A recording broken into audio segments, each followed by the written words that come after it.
people, and you got to be able to appeal to people's sensibilities, because if you make it all about the dollar, at some point you're going to lose sight of what the people really want because you only care about the cash register. Right. One thing that people might not understand about guys like us, I feel like, you know, being removed from the situation and looking back on it, that we had a struggle that nobody else had to live through. You know what I'm saying? And it's like now there's a TV show about it and it's, you know, popular. So a lot of people have awareness of BMF and, you know, what was going on during that time period. But, you know, they don't understand and can't imagine what it was like, how much of a competitive environment it was during that time, and how creative you had to be as a 19, 20, 21-year-old kid that didn't have money like that to be able to get the attention of anybody, whatever it was that you wanted to do. If you wanted any type of attention, how creative that you had to be in order to get it, because, you know, at that time period during if you went over to the AUC, you see Rolls Royces and Ferraris, and you know it was crazy during that time. You know, it was, you know, all the rappers, everybody, BMF, you know, all the bad, you know what I'm saying, bitches that was at the AUC. It was pressure. Was pretty much fucking with somebody that was completely on another level past where we were at. Right. And so for us to even get we just had to be more creative. We had to understand, you know, where we were at, number one, and what we had to do we had to know ourselves better to figure out what kind of vibe we were trying to present. Right. You know what I'm saying? And it was really tough on me because I went to Georgia Tech.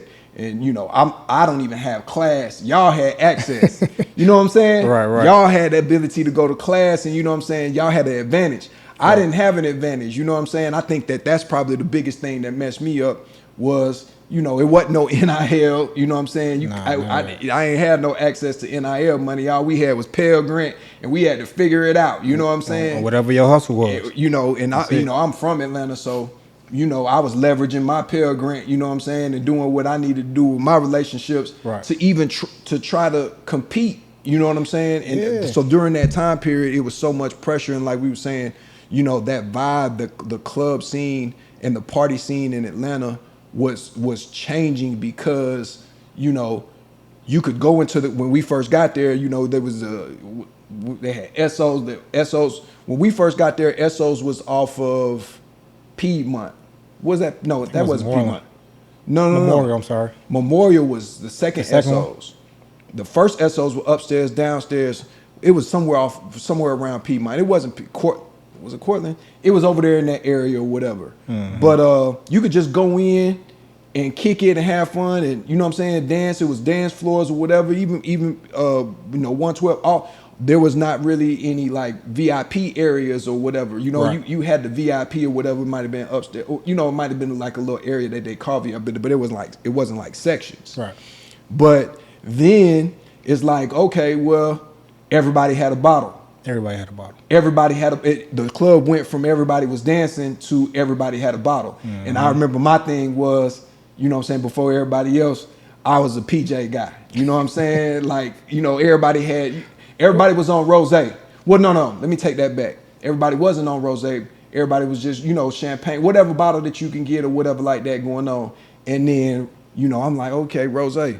But you know what? Nah, PJ, I want the flower bottle. Yeah. You know what I'm saying? But you know, I ain't gonna lie, I got that because, you know, you in the club, you at Visions or whatever, you 100%. See the big dog, you know what I'm saying? I actually watched Meech at Visions. I actually watched Meech at Magic City.